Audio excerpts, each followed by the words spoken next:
Good morning, everybody. Welcome to Story Time. It is August 13th, 2023, and I just went down to the Fast Mart and tried to buy them out. Well, guess what? I couldn't buy them out. I did buy them out, but they only had two. Other than me looking at the front page of this thing and looking at my picture, I have not read any of this. So, instead of sending this link to everybody, I'm going to go ahead and read it. It says, Life in the Blues over a Spotsy Man. It says, Richard Da Silva was incarcerated 17 years at Greensville Correctional Center. Da Silva is among an unknown number of prisoners whose early release was delayed due to the state Supreme Court determined last month was an unlawful interpretation of House Bill 5148. 5148 was the House bill that come up that said who could get the 65% for violent and nonviolent. It says, Richard Da Silva finally released from prison after legislative setback. This is written by Adele, the freelance star. She's a sweetheart. Among the few personal items Richard Da Silva brought home with him from prison is a handkerchief on which he's written the names of family members and friends who have died in the 17 years he's been incarcerated. Since 2020, when the Virginia General Assembly approved the law increasing the number of credits inmates serve time for, credits felonies could earn for good behavior. A lawful Da Silva understood what applied to him. That still grew to include two grandparents, an aunt, and his best friend's parents.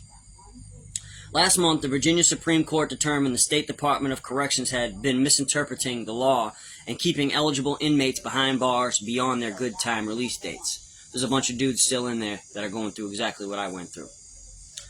Da Silva was one of the inmates affected by this decision. On Friday, July 14th, 7 days after the Supreme Court decision, but about a year after he was first told he'd be going home, two lieutenants drove him from Greensville Correctional Center to Spotsylvania.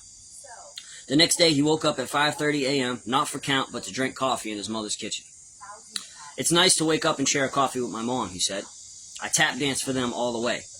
When the law, House Bill 5148, passed, Da Silva, now 40, was in Greensville Correctional Center serving a 20-year sentence for a charge of attempted capital murder. He, 23 at the time of the offense, which occurred in 2006. I don't know how good you'll be able to see this, but that's a picture of my bandana. I carried it with me every day. It says, after Richard Da Silva was released from Greensville Correctional Center, he brought home a handkerchief on which he'd written the names of family members and friends who had died in the 17 years he had been incarcerated. And it says, go to A14. So we are going to get there. Wow. It's a whole bunch. Okay.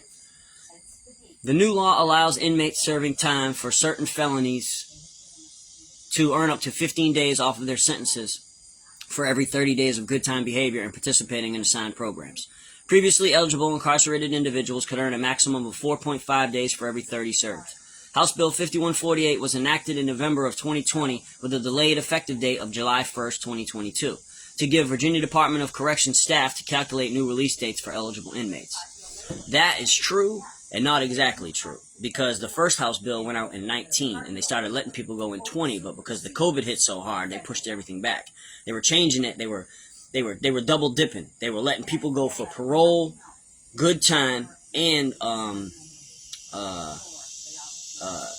COVID early release all at the same time. And they were pretending that they were letting 3 people out, but it was one person for this, one person for this, and one person for this. Anyways.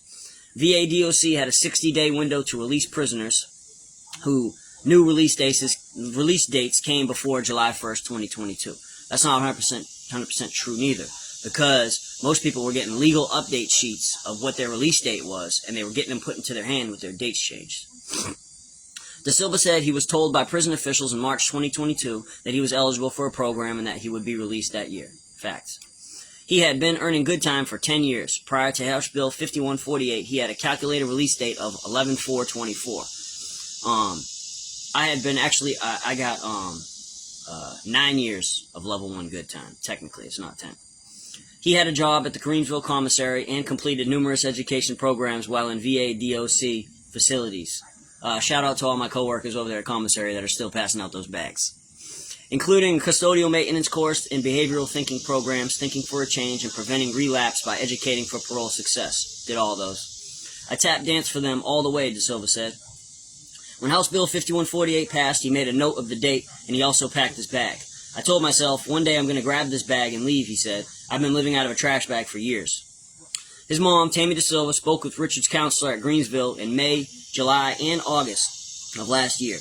And each time she said that he was assured that Richard was eligible for the expanded earned sentence credits. In July 2022, the District 21 Probation and Parole Office contacted her to verify that Da Silva had a home plan in place.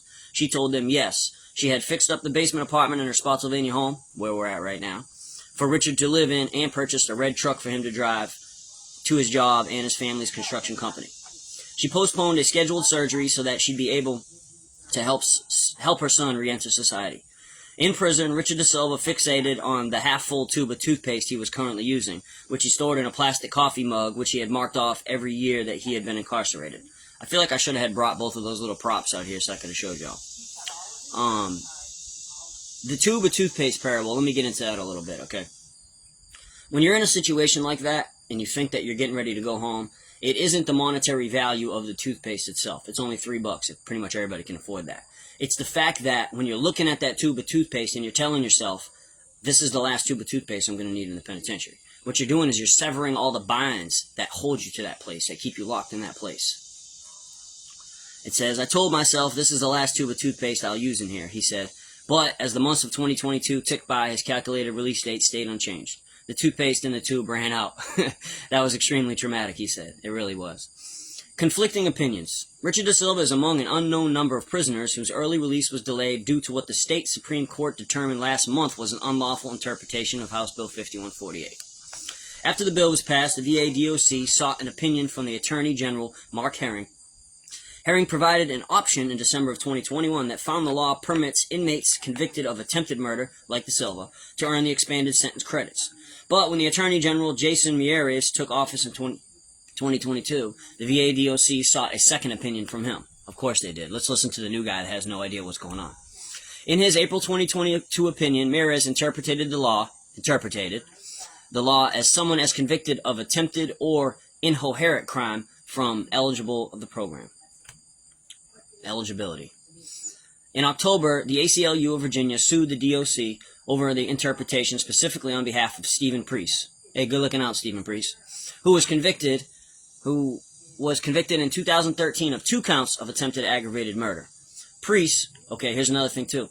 His charges didn't say attempted aggravated murder. His 2 charges said attempted capital murder, the same charge as me. It was in a news article by the Freelance Star, and it's posted somewhere. I don't have it in my possession, but this is what made it so I could get out. I saw this.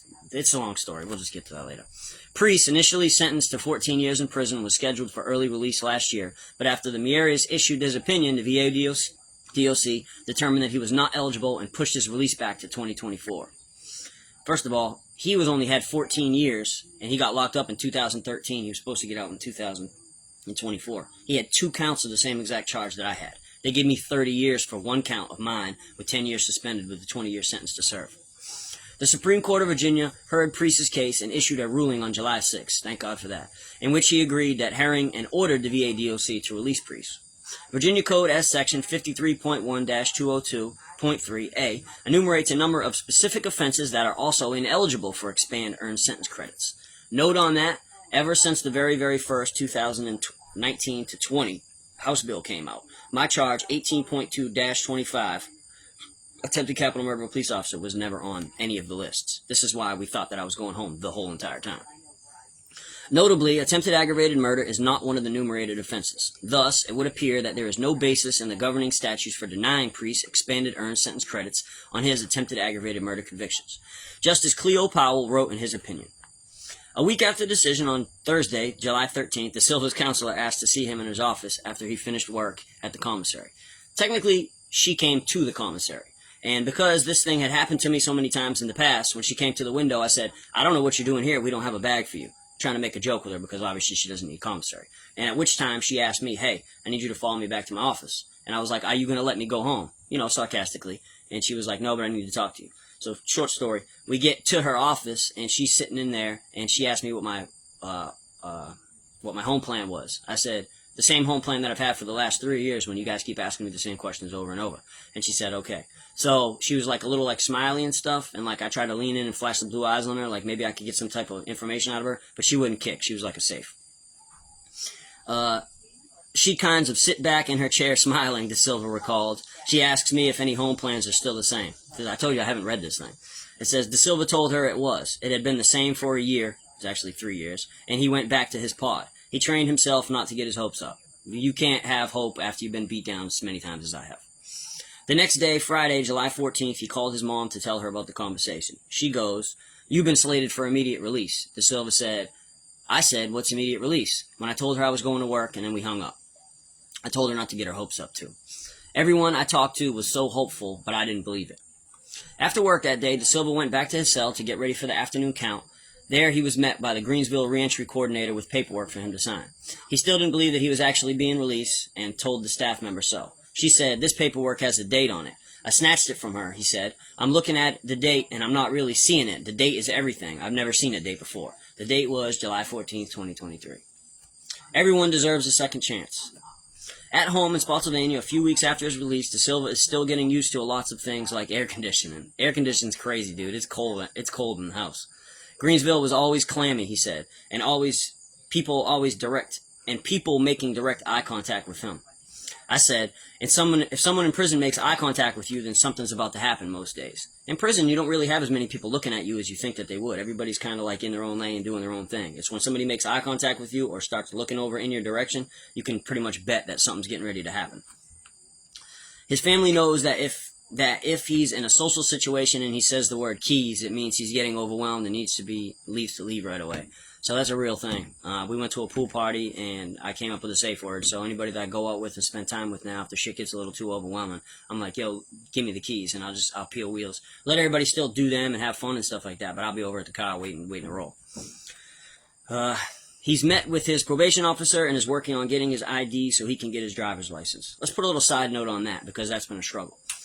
In prison, as part of the re-entry, you don't have to provide them with any paperwork. They're going to give you an ID before you leave. I come out here, I go down there, I got a birth certificate, I got 2 forms of identification, I got a DD-214, I got all the information that I need, and they said that I needed something that had a lease or something with something with a name on. They need to change something about that, because as part of this whole entire process, you're supposed to have an ID on you no matter what. I walked around in the streets out here for 2.5 weeks with no ID. That's not supposed to happen. Okay? In the closet of De Silva's bedroom are a shelf of Boston Red Sox hats that he collected from his early 20s. Yeah, that's a real thing. Before he went to prison, the denim shirt and jeans he was wearing when he came home from prison, those are still, I'm not going to throw them away, and stacks of folders that contained the 6 books that he wrote while in prison. I would like to go ahead and just take a side note and just say really, really thank you for the shout-out, because Life in the Blues is the name of the second book that I wrote. It's a self-help book that I designed to help you survive prison. I'm in the process right now of trying to get it published. The publisher's just really not working out for me, and I don't really know which other way to go, but I know that I have them in my room printed out, and I need to do something with it, One of them, Life in the Blues, is about how to survive behind bars. VA-DOC won't estimate how many incarcerated individuals were affected by the misapplication of House Bill 5148. Well, they won't estimate it because they really don't care. Because at the end of the day, you're just a battery, and they're going to get their 35 G's off you, regardless if they let you out, but if they don't let you out. So that's, The department is currently analyzing the impact of Priest's ruling will have on the VA-DOC operations and sentences for additional affected inmates. There will be no further comment at this time. Department spokesman Kyle Gibson wrote in an email to the Freelance Star. Jerry Greenspan, an attorney at the ACLU of Virginia, said that it is the organization's opinion that VA-DOC is on notice how the Supreme Court's decision and has applied to that immediately. It should be immediately. I know for a fact, shout out to my buddy Brad from Maryland. He was in my pod, same charge as me. We were trying to get him out. Shout out to my 5%er buddy Al Samad. He was in 2 building, same situation. Same situation with me all the way down, almost time served, everything. He's still in there. Otherwise, they are violating people's rights by continuing to incarcerate them. The ACLU's argument in Priest's case, she said that the VA-DOC choose to interpret the law in accordance with their policy preferences and not in accordance with the General Assembly actually passed. So what do we have laws for if we're not going to follow them? You want to hold me to a strict set of standards when I break the law and throw me in there, but when it comes time for somebody to get out for you to do your job, you're not doing it. So what does that mean? The Virginia Supreme Court has long cleared that you have to apply the law as it is written. That's just like anything, application. It says whether you like it or not, Greenspan said. Like, who even makes a statement like that? whether you like it or not. You know you messed up. Somebody needs to do something to remedy the situation. It says, she added that in passing House Bill 5148, a General Assembly made a commitment to recognizing that people deserve second chances. Absolutely, they do. But don't get it twisted or tangled. There is people that deserve to be in there. There's some savages and some monsters in there. So don't just open the gates and let everybody out. That's a value that the ACLU of Virginia believes in. Everybody deserves a second chance, and when you have folks who have done their time and made changes and are no longer even a threat to public safety, like some of them dudes that have done 40 years, there is no need to continue to keep them locked up. And that's what she said. And that's it. That was really good. Oh, they got this one picture right here they put in there with me and my two nephews and my sister and my mom. That's when they picked me up right there. So yeah, that's it. Appreciate you taking the time this morning to listen to my 15-minute article about this. And if anybody has any questions, or hey, if you know a publisher and you're trying to like help me do that, that'd be cool. You guys have a good day. I'm gonna finish enjoying my free coffee. Red Contracting too. Look at that. That was a shameless plug.